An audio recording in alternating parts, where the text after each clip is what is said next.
Hello everyone, Ziasir here, SST mentor and your guide for complete SST solution. Join my channel.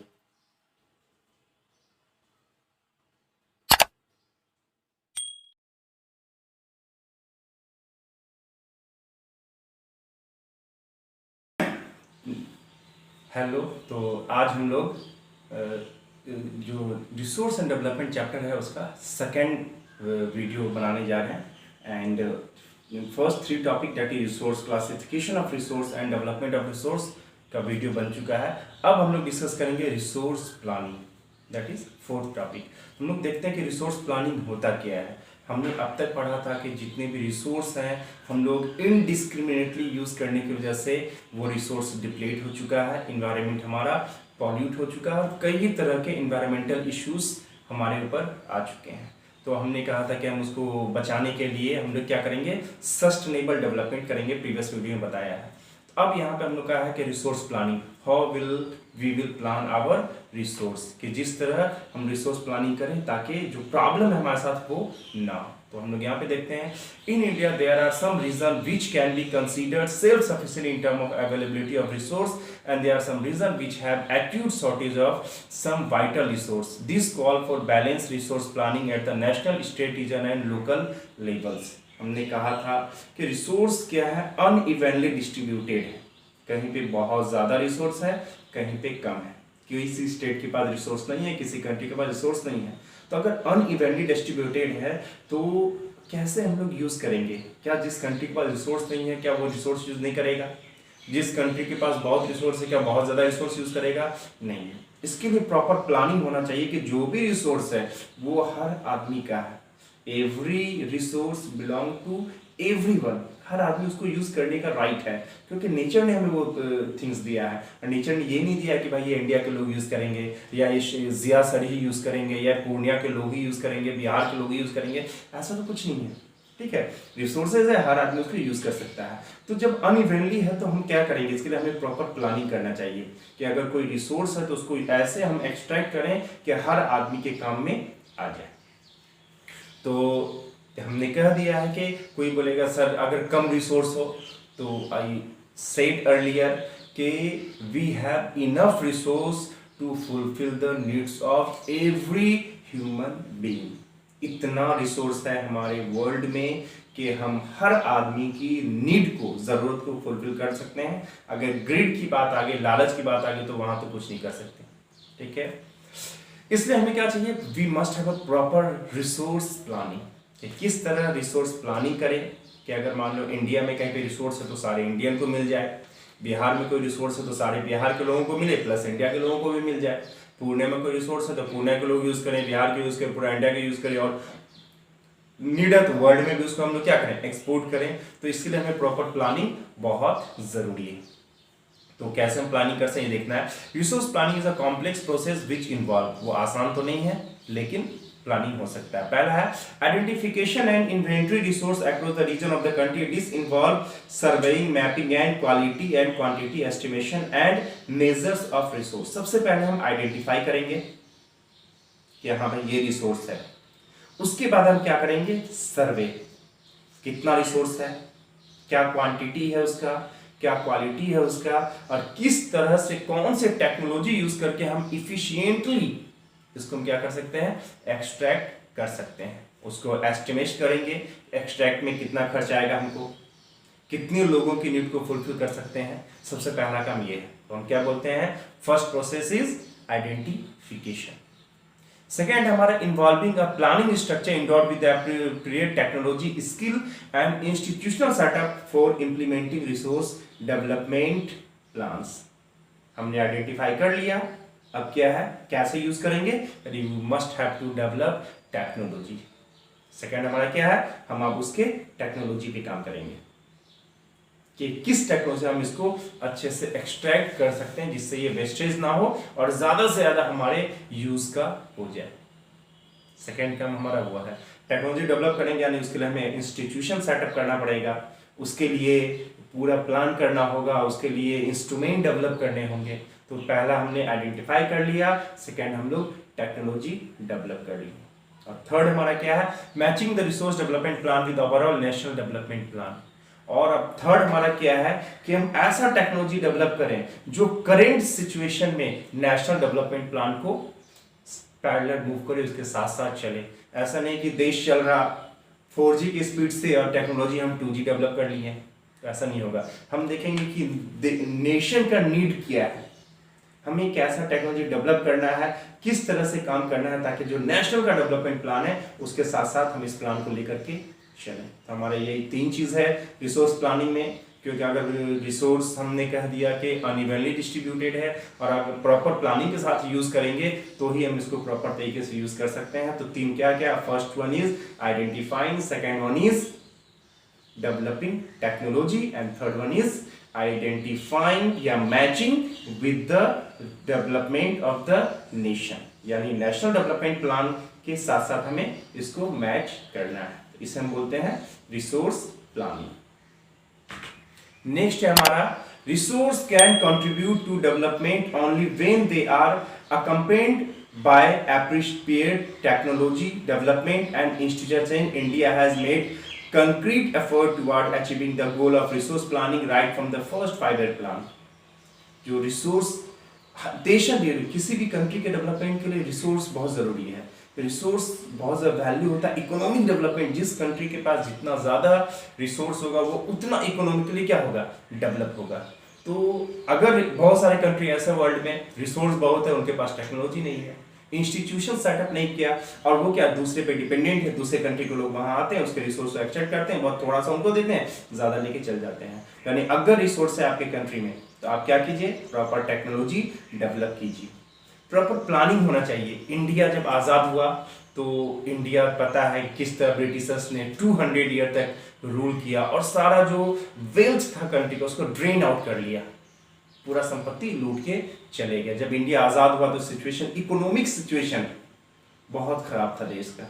उसके लिए जब बहुत problem हो तो क्या, सारे प्रॉब्लम को तो एक साथ हम सॉल्व कर नहीं सकते, छोड़ भी नहीं सकते, उसके लिए हम क्या कर, प्रॉपर प्लानिंग। तो इंडिया ने क्या किया प्रॉपर प्लानिंग के लिए, इंडिया ने कहा कि हम एक एक प्रॉब्लम को हम क्या करेंगे, 5 ईयर का टारगेट लिया, जिसे हम लोग बोलते हैं 5 ईयर प्लान। और उसके तहत उन लोगों ने हर 5 ईयर प्लान करके 5 ईयर में हम ये करेंगे, अगले 5 ईयर में ये इस पे फोकस होगा, अगले 5 ईयर इस पे फोकस होगा। तो हमारे जो प्लानर्स थे उन लोगों ने बहुत अच्छी तरह प्लानिंग कमीशन बनाया और प्लान करके जो फर्स्ट 5 ईयर प्लान था उसमें एग्रीकल्चर पे फोकस किया। इस तरह करके सेकेंड थर्ड में अलग अलग फील्ड को टारगेट लिया और फाइनली देश इतने अच्छे सिचुएशन पे। तो यानी planning is very important. Proper planning हो उसके तहत हम क्या कर सकते हैं, इकोनॉमिक एक्टिविटी को डेवलप कर सकते हैं। To overcome irrational consumption and over utilise resource conservation at various level is important. कहा कि रिसोर्स को कंजर्व करना, इनडिस्क्रिमिनेटली हमने यूज कर लिया, उसकी वजह से इन्वायरमेंटल इश्यूज हो गए, इतने तरह के प्रॉब्लम हो गया, तो अब हमें करना क्या है, कंजर्व करना है, बचाना है। प्रॉपर प्लानिंग होना चाहिए। जैसे होता है ना, वीडियोस में देखते होंगे कि पानी की इतनी ज़्यादा स्कार्सिटी है तो वाटर को कंजर्व करना है, रेन वाटर हार्वेस्टिंग और तरह तरह का टेक्नोलॉजी, हमें टैप बंद करना है जब यूज़ ना हो, टैंकी में अलार्म लगाना ताकि पानी रोड पे ना गिरे, क्योंकि जो फ्रेश वाटर उसकी बहुत कमी है, तो हमें उसे क्या कंजर्व करना चाहिए। उसके लिए बहुत तरह के प्लान्स प्रोग्राम चलते हैं, मोटिवेशनल प्रोग्राम, टीवी में एड्स आते हैं, स्कूल में प्रोजेक्ट करवाया जाता है बच्चों से, ताकि हम लोग कंजर्व करना सीखें। तो उसी तरह अगर हमें बचना है इनडिस्क्रिमिनेटरी यूज से रिसोर्स के, हमें अगर सस्टेनेबल डेवलपमेंट करना है तो हमें क्या करना होगा, हमें रिसोर्स को प्लानिंग करना होगा, रिसोर्स को कंजर्व करना होगा। और कंजर्व करने के लिए डिफरेंट लेवल, स्टेट पे, डिस्ट्रिक्ट पे, नेशनल लेवल के प्लान होने चाहिए कि resource conservation plan. It is essential to have resource planning because of the following reason. Resource planning क्यों जरूरी है? It help to identify various resource present in different region. Plan करेंगे तो हमें पता चलेगा अच्छा कौन सा रिसोर्स कहाँ पे प्रेजेंट है, ठीक है। It help the conservation of various non-renewable existing resource. हम उससे क्या होगा, अगर पता चल गया कि ये रिसोर्स है और ये नॉन रिन्यूएबल है, इसको रिन्यू होने में बहुत मिलियंस ऑफ ईयर लग जाएगा या ये रिन्यू नहीं होगा, तो हम फिर उसी हिसाब से क्या करेंगे, इसको यूज करेंगे। अगर इसी नॉलेज देना लोगों को बहुत जरूरी है। It help in reducing wastage of resources. उससे क्या होगा, जब हमें पता चल जाएगा कि ये रिसोर्स दोबारा नहीं बनेगा या इसको बनने में मिलियंस ऑफ ईयर लग जाएंगे, और उससे क्या होगा कि हम लोग उसे कंजर्व करेंगे, इनडिस्क्रिमिनेटली यूज नहीं करेंगे, ज्यूडिशियस तरीके से उसे क्या करेंगे, यूज करेंगे। तो ये हमारा रिसोर्स प्लानिंग जो बहुत इंपॉर्टेंट है हमारे इन्वायरमेंट को बचाने के लिए, अपने रिसोर्स को बचाने के लिए, कमिंग जनरेशन के लिए। नेक्स्ट टॉपिक है हमारा लैंड रिसोर्स। बहुत सारे रिसोर्स है, उसमें से एक रिसोर्स है हमारा लैंड। लैंड बहुत वैल्यूएबल रिसोर्स है, और सारा लाइफ जो एग्जिस्ट करता है, फ्लोरा और फौना, वो से लैंड पे करता है। सारे फूड्स, वाटर्स, मिनरल्स यही लैंड हमें देता है। तो लैंड कितना बड़ा हमारे लिए, तुम कह सकते हो, वरदान है। और लैंड तो हम लोग पढ़ते हैं लैंड के बारे में, जो लैंड रिसोर्स है उसके बारे में, कि लैंड कैसा है, कैसे यूज करते हैं, कितने पार्ट में लैंड डिवाइडेड है। तो हम लोग लैंड को समझेंगे। सब लैंड रिसोर्स में देखो, land is a natural resource of utmost important, बहुत इंपॉर्टेंट है ये। It support natural vegetation, wild life, human life, economic activity, transportation, communication, सारा काम हम लोग बोला ना, वाइल्ड लाइफ वहीं पे है, ह्यूमन बीइंग वहीं है, ट्रांसपोर्टेशन वहीं पे होता है, इकोनॉमिक एक्टिविटीज हम लोग वहीं पे करते हैं, कम्युनिकेशन, सब कुछ, सारा कुछ तो उसे लैंड पे ही होता है। तो land is very important. India has land under variety of relief feature, namely mountain, plateaus, plain and island as shown below. जितना भी लैंड है, अगर इंडिया की बात करें तो वो एक जैसा नहीं है। कोई माउंटेन है, पहाड़ है, कोई प्लेन है, जैसे नॉर्दर्न प्लेन हम लोग जहाँ पे हैं, कोई पठार प्लेट्यूज है, या कोई क्या है आइलैंड, जैसे अंडमान निकोबार, दमन एंड दीव, लक्षद्वीप। तो ये सब क्या है, आइलैंड है हमारा। तो अलग अलग पैटर्न है, कहीं पे पहाड़, कहीं पे पठार, कहीं पे प्लेन, कहीं पे islands. Land resource are useful for following purpose. Land किस काम के लिए यूज करते हैं हम लोग, सबसे पहला देख लो, फॉरेस्ट। लैंड है तो ही फॉरेस्ट है। Land not available for cultivation and waste land. कई सारे एरिया है, लैंड है जिसको हम फॉरेस्ट में यूज करते हैं। कई सारे लैंड है जो अवेलेबल है कल्टीवेशन के लिए। कई सारे लैंड है जो क्या है, बैरन है या वेस्ट है, बंजर है, उसको यूज नहीं करते हैं। Land put to non agriculture use, कई है जो जहां पे हम खेती करते हैं, कहीं पे खेती के अलावा कोई काम करते हैं। किसी तरह का इंडस्ट्री सेटअप कर लिया, घर बना लिया, मार्केट बना लिया, गौशाला खोल लिया, पोल्ट्री फार्म खोल लिया, फिशरीज के लिए यूज कर रहे हैं, तो कहीं भी यूज कर सकते हैं। फैलो लैंड, कई सारे लैंड ऐसे होते हैं जो खाली रहता है, हम लोग खेती नहीं करते हैं। हो सकता है वो फर्टाइल ना हो सकता है किसी तरह कंट्रोवर्सी हो सकता है उस पर केस चल रहा हो सकता है कि फ्यूचर के लिए हमने बचा रखा हो, तो कुछ भी हो सकता है। Other uncultivated land excluding fallow land, और भी ऐसे लैंड है जो खाली है, कई साल से खाली है, और या कभी कभी करते हैं, एक साल खेती की, एक साल खेती नहीं की। और नेक्स्ट हमारा नेट सोन एरिया। अगला क्या होता है कि अगर जितने खेत पे, जितने एग्रीकल्चर फील्ड पे हम लोग खेती करते हैं इन अ सीजन, उसे हम क्या बोलते हैं, नेट सोन एरिया। चलो, लैंड यूज में एक चीज हमें और देखना है कि जो हमारा जो लैंड फॉर्म है, mainly 3 type of land form, जैसे प्लेन, प्लेट्यूज एंड माउंटेन। तो कितना परसेंटेज है, तो वो देखते हैं कि land under important relief features. तो हमारे जो बात करेंगे कि हमारे पास जो लैंड है उसमें सबसे ज्यादा 43% प्लेन है। 43% ऑफ द लैंड जो है वो हमारा क्या है, प्लेन है, जो हम लोग यूज करते हैं। 30% माउंटेन एंड 27% प्लेट्यूज। तो ये डेटा याद रखना है, 43% प्लेन्स है हमारे पास, माउंटेन 30% है एंड प्लेट्यूज 27। तो जो मेन हमारे लैंड फॉर्म है। चलो नेक्स्ट देखते हैं, land use pattern in India. India का लैंड यूज पैटर्न है कैसा। अभी जैसे बताया कि कोई फैलो लैंड है, कोई बैरन लैंड है, कहीं पे हम एग्रीकल्चर एक्टिविटीज करते हैं, उसको हम लोग परसेंटेज में समझेंगे कि किसको हम कितने परसेंट में करते हैं। सबसे पहले land use pattern in India, the use of land is determine. कहीं का अगर लैंड यूज करते हैं वो 2 चीज से डिटरमिन होता है, physical factor and human factor. कहीं को लैंड यूज कर रहे हैं या कोई सी लैंड को यूज नहीं कर रहे हैं, तो कर रहे हैं तो क्यों यूज कर रहे हैं, नहीं हो रहा तो क्यों यूज नहीं हो रहा। उसके 2 फैक्टर हो सकते हैं, one is physical factor, another one is human factor. Physical factor क्या है, सच एज टोपोग्राफी, यानी वहां का सॉइल्स कैसे हैं, वहां के क्लाइमेट, वहां का मौसम कैसा है, ठीक है, वह ऊंचा है या नीचा है, सॉइल है तो कौन सा सॉइल है, वो प्लेट्यू है या प्लेन है या माउंटेन है, इसे हम क्या बोलते हैं, फिजिकल फैक्टर।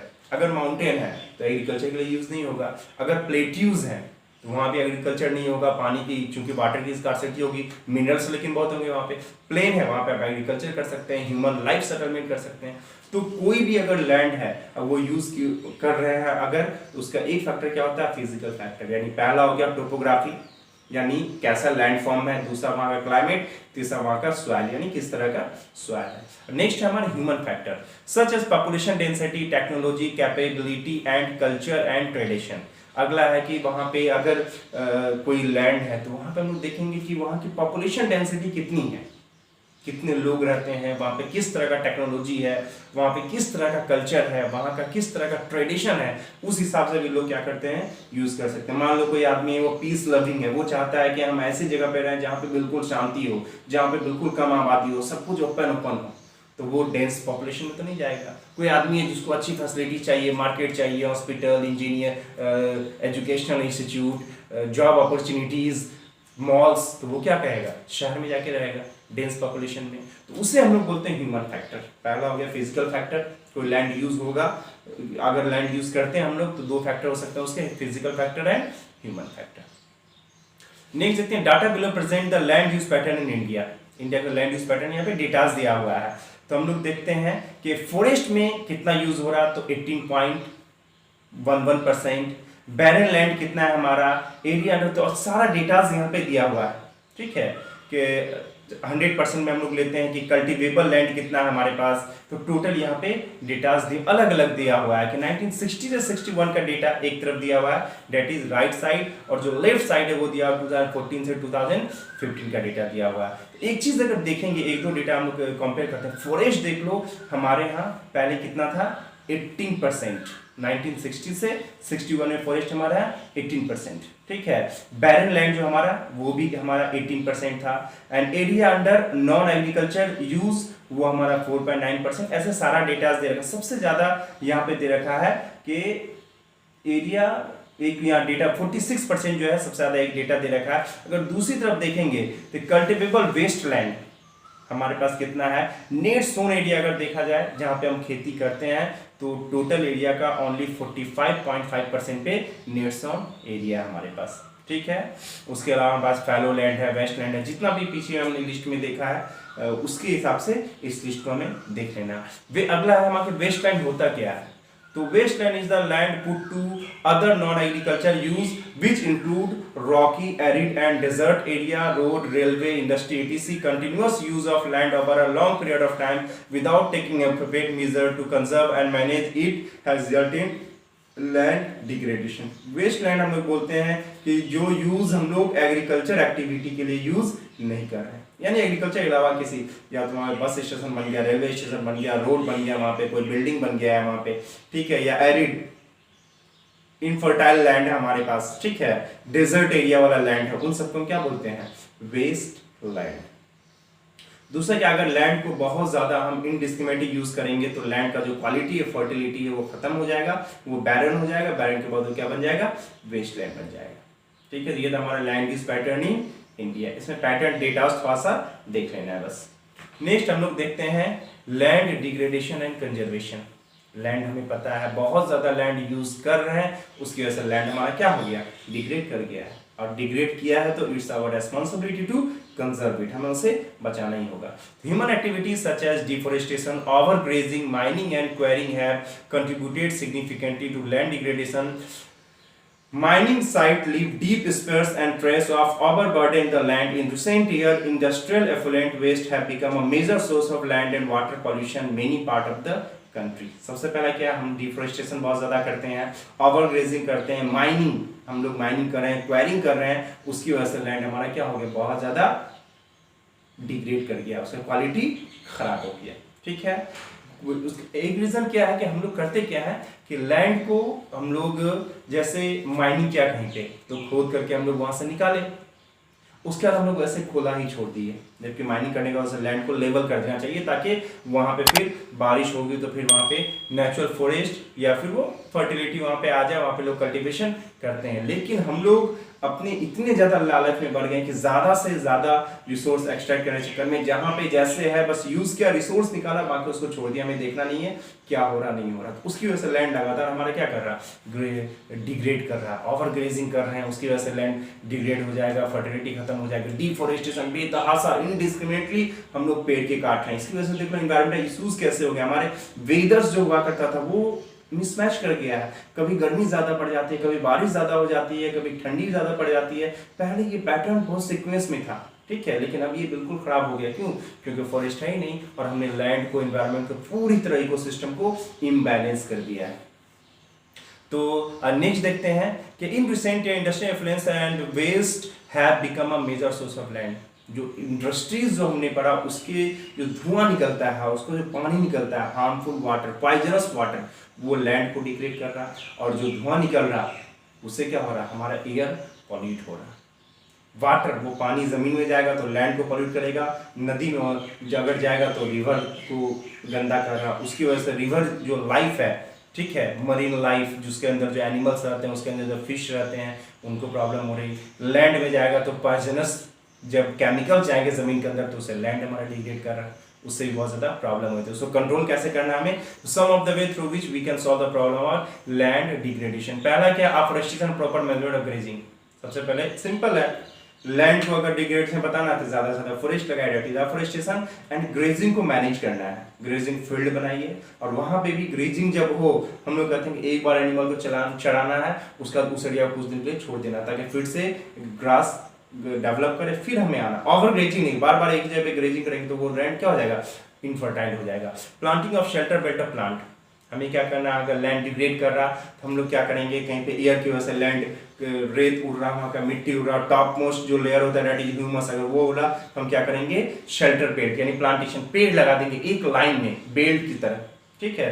उससे क्या होगा, शेल्टर बेल्ट लगा देने से क्या होगा कि एयर से जो हमारा सॉइल इल्यूजन हो रहा, जो टॉप मोस्ट लेयर जो ह्यूमस है, जो जिसकी वजह से फर्टिलिटी होता है सॉइल का, अगर वो उड़ जाएगा तो सॉइल इनफर्टाइल हो जाएगा। तो हम लोग क्या करेंगे, शेल्टर बेल्ट ऑफ प्लांट लगा देंगे। अगला है stabilisation of sand dunes by growing thorny bushes. जो सैंड ड्यून्स जो होते हैं, जो रेत का टीला होता है, वो एक जगह से दूसरे जगह चला जाता है, एयर की वजह से कभी यहाँ फिर वहां चल गया, तो इस तरह करके रेत उठता जाएगा और डेजर्ट के आसपास जो रीजन है उसको भी क्या कर देगा, वो डेजर्ट में कन्वर्ट कर देगा। तो हम लोग कोशिश करना चाहिए कि ज्यादा से ज्यादा थॉर्नी बुशेस, कैक्टस वगैरह वहां पे लगा दें। बुशेस की वजह से एयर के फ्लो को रोकेगा और सैंड ड्यून्स जो डीस्टेबलाइज हो जा रहा है, एक जगह से दूसरे जगह चल जा रहा है, उसका वो स्टेबल हो जाए। सैंड ड्यून स्टेबल अगर हो गया तो उससे क्या होगा कि डेजर्ट और बढ़ेगा नहीं। और हम लोग प्रॉपर प्लानिंग करके अगर वाटर वहां पे रिलीज कर दिए तो डेजर्ट को भी हम फर्टाइल लैंड में कन्वर्ट कर सकते हैं। Next proper management of waste land. जितना भी वेस्ट लैंड है हमारा, एरिड है, डेजर्ट रीजन है,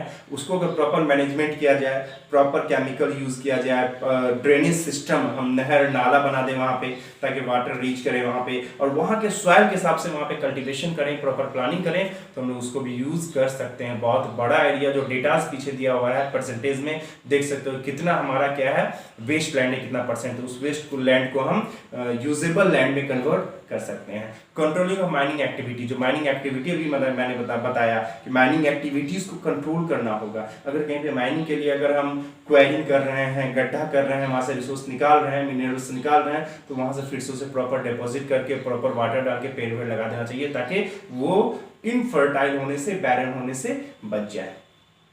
proper discharge and disposal industrial effluents and waste after treatment. अगर कोई फैक्ट्रीज है उसका जो भी हार्मफुल जो चीजें निकल रहा उसे हमें क्या करना है, उसे प्रॉपर ट्रीट करके देना है। अगर वो हार्मफुल या पॉइजनस जो लिक्विड है, जो गैस निकल रहा है, अगर वो लैंड पे जाएगा तो क्या होगा, लैंड डिग्रेड करेगा, पानी में जाएगा, पानी को यानी वाटर को डिग्रेड करेगा, एयर में जाएगा तो एयर को वो क्या करेगा, पॉल्यूट कर देगा। तो हमें क्या करना है कि जो भी निकल रहा हार्मफुल वेस्ट निकल रहा है उसे प्रॉपर ट्रीटमेंट, जिसकी वजह से लैंड खराब हो सकता है, वाटर खराब हो सकता है, एयर खराब हो सकता है, उसको पहले ट्रैप करके हम लोग क्या करेंगे, पिट बना करके उसमें डाल देंगे, तो सिर्फ उतना ही एरिया खराब होगा, बाकी हमारा एरिया बच जाएगा। यानी प्रॉपर प्लानिंग करने से हम लोग लैंड डिग्रेडेशन को बचा सकते हैं, लैंड को कंजर्व कर सकते हैं। नेक्स्ट टॉपिक है हमारा that is soil as a resource. वो हम लोग अगले चैप्टर में, अगले जो वीडियो का थर्ड वीडियो, उसमें हम लोग डिस्कस करेंगे और ये इसमें सारा चैप्टर फिनिश हो जाएगा। अगर वीडियो अच्छा लगा हो तो please do subscribe, share and like.